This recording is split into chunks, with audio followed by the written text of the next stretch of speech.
Assalamualaikum warahmatullahi wabarakatuh. Kami dari kelompok 10 akan menjelaskan materi tentang investasi syariah dan investasi di sektor publik. Sebelumnya kami akan memperkenalkan diri ya.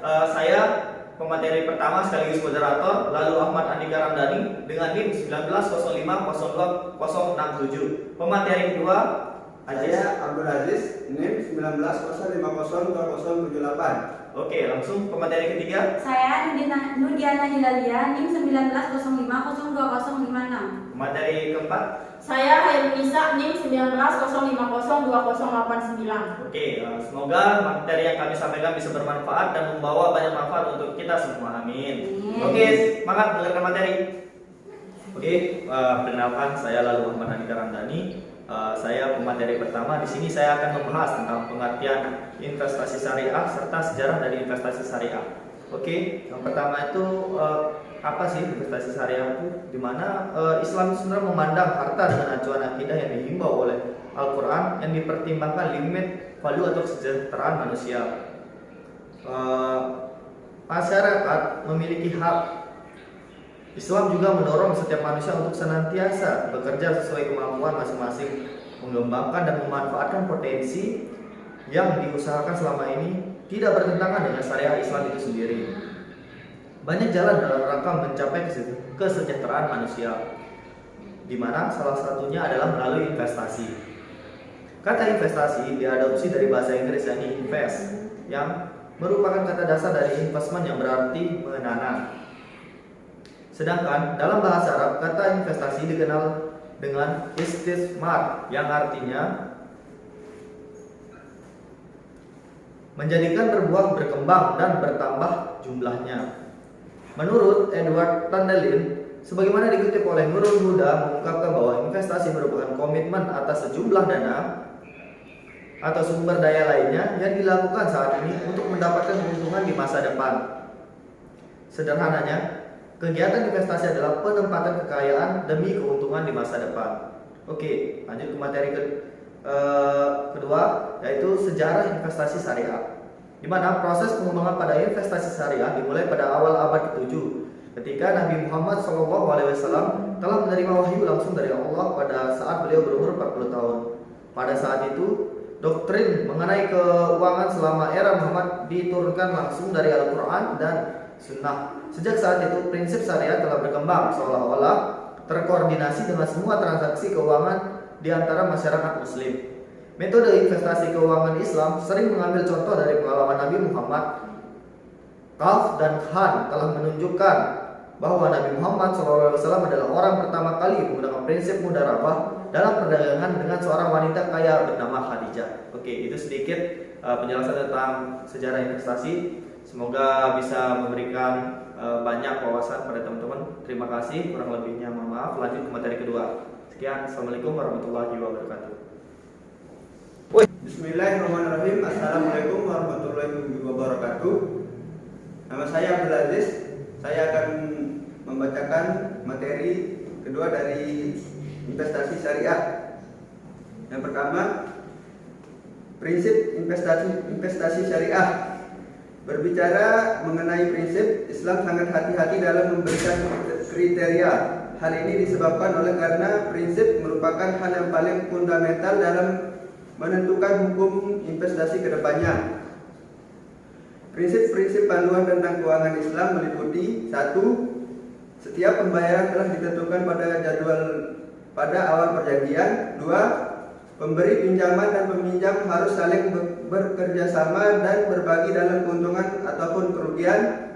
3. Prinsip riba atau bunga tidak diperbolehkan dalam Islam.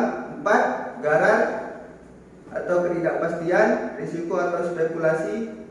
5. Investasi seharusnya hanya mendukung praktik atau produk yang tidak dilarang oleh Islam.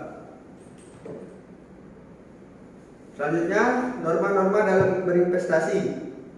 Islam sebagai pedoman hidup yang di dalamnya memuat sisi kehidupan manusia, menawarkan inovasi-inovasi untuk menjalankan kehidupan sesuai aturan Allah Subhanahu wa taala, termasuk dalam berinvestasi. Allah dan Rasulullah memberikan rambu-rambu yang hendaknya diikuti oleh setiap muslim. Adapun rambu-rambu tersebut adalah yang pertama, investasi yang dilakukan harus terbebas dari unsur riba. Yang kedua, terhindar dari unsur gharar. Ketiga, terhindar dari unsur judi. Keempat, terhindar dari unsur haram. Kelima, terhindar dari unsur syubhat. Produk-produk di dalam investasi syariah.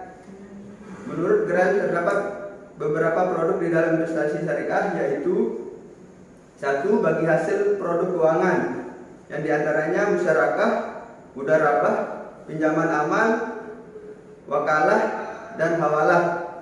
Yang kedua, pembelian produk keuangan di muka, diantaranya murabahah, istisna, bai di taman al-ajil, muajal, ijarah, dan tawaruk. Yang ketiga, produk deposit. Yang pertama, setoran wadiah. Kedua, produk deposito. Ketiga, card atau hasanah. Keempat, produk asuransi, yaitu takaful. Yang kelima, sukuk. Ya, hanya itu saja yang dapat saya sampaikan. Kurang lebihnya mohon maaf. Wabillahi taufiq wal hidayah. Assalamualaikum warahmatullahi wabarakatuh. Amin ya amin gafur. Bismillahirrahmanirrahim. Assalamualaikum warahmatullahi wabarakatuh. Saya Nudiana Hilalia, NIM 1905022056 akan menjelaskan tentang definisi investasi sektor publik. Yang kedua ada investasi sektor publik dan investasi sektor swasta, dan yang ketiga yaitu bentuk investasi publik. Yang pertama, definisi investasi sektor publik. Investasi memiliki makna yang luas tergantung dari sudut mana seseorang mengartikannya. Halim 2008 mengartikan investasi dalam pembahasan akuntansi sebagai belanja atau biaya pengeluaran yang memberi manfaat dari 1 tahun.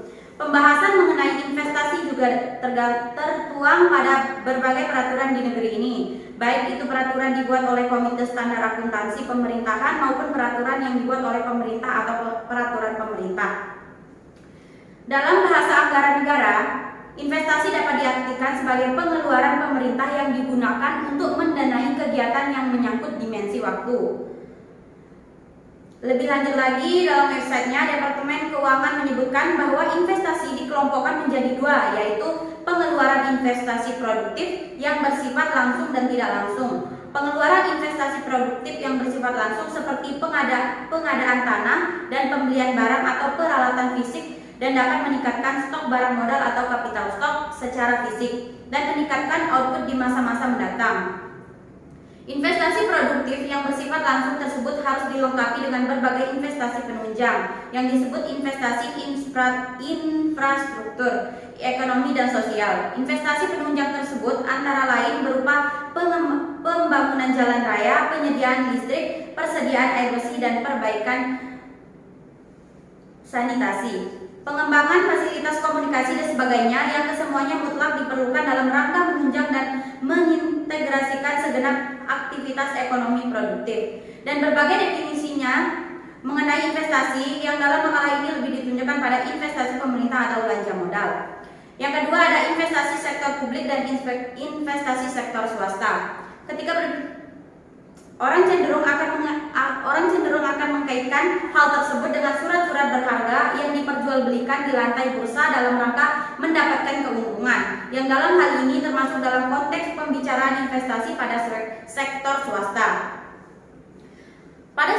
Pada sektor swasta, investasi dilakukan dengan tujuan untuk memperoleh imbalan atau return dari modal yang ditanamkan. Sedangkan investasi dalam sektor publik dilakukan untuk memperoleh manfaat bagi berupa manfaat keuangan maupun non-keuangan di masa mendatang. Yang terakhir ada bentuk investasi publik. Dalam PP nomor 1 tahun 2008, investasi yang dilakukan oleh pemerintah dapat dikelompokkan menjadi investasi surat berharga atau investasi langsung yang dilaksanakan oleh badan investasi pemerintah. Sedangkan investasi langsung dilakukan dengan cara penyertaan modal atau pemberian pinjaman yang bekerja sama dengan badan usaha atau BLU dalam pola kerjasama pemerintah swasta atau public private partnership. serta kerjasama antara badan investasi pemerintah dengan badan usaha, BLU, pemerintah provinsi atau kabupaten atau kota, BLUD atau badan hukum asing dengan pola non-public private partnership. Halim menjelaskan beberapa kategori investasi pemerintah sebagai berikut. Yang pertama, investasi sosial. Investasi dalam sektor sosial kemasyarakatan memiliki spektrum yang sangat luas yang terkadang hanya sekedar program berskala nasional. Yang kedua, ada investasi untuk membangun generator pertumbuhan ekonomi. Sebagai generator pertumbuhan kawasan, keberhasilan investasi tidak dapat diukur dengan pengembalian dana secara langsung diperoleh dari objek investasi semata. Halim menjelaskan beberapa kategori investasi pemerintah sebagai berikut. Yang pertama ada investasi sosial, yang kedua ada investasi untuk membangun generator pertumbuhan ekonomi, yang ketiga ada investasi untuk layanan publik, yang keempat ada investasi untuk penciptaan return, yang kelima ada investasi untuk menciptakan bisnis baru, dan yang terakhir ada investasi yang menciptakan penghematan operasional. Terima kasih, mungkin itu saja yang dapat saya sampaikan. Wassalamualaikum warahmatullahi wabarakatuh. Bismillahirrahmanirrahim. Assalamualaikum warahmatullahi wabarakatuh. Baik, sama tadi terakhir saya menjelaskan tentang klarifikasi investasi publik.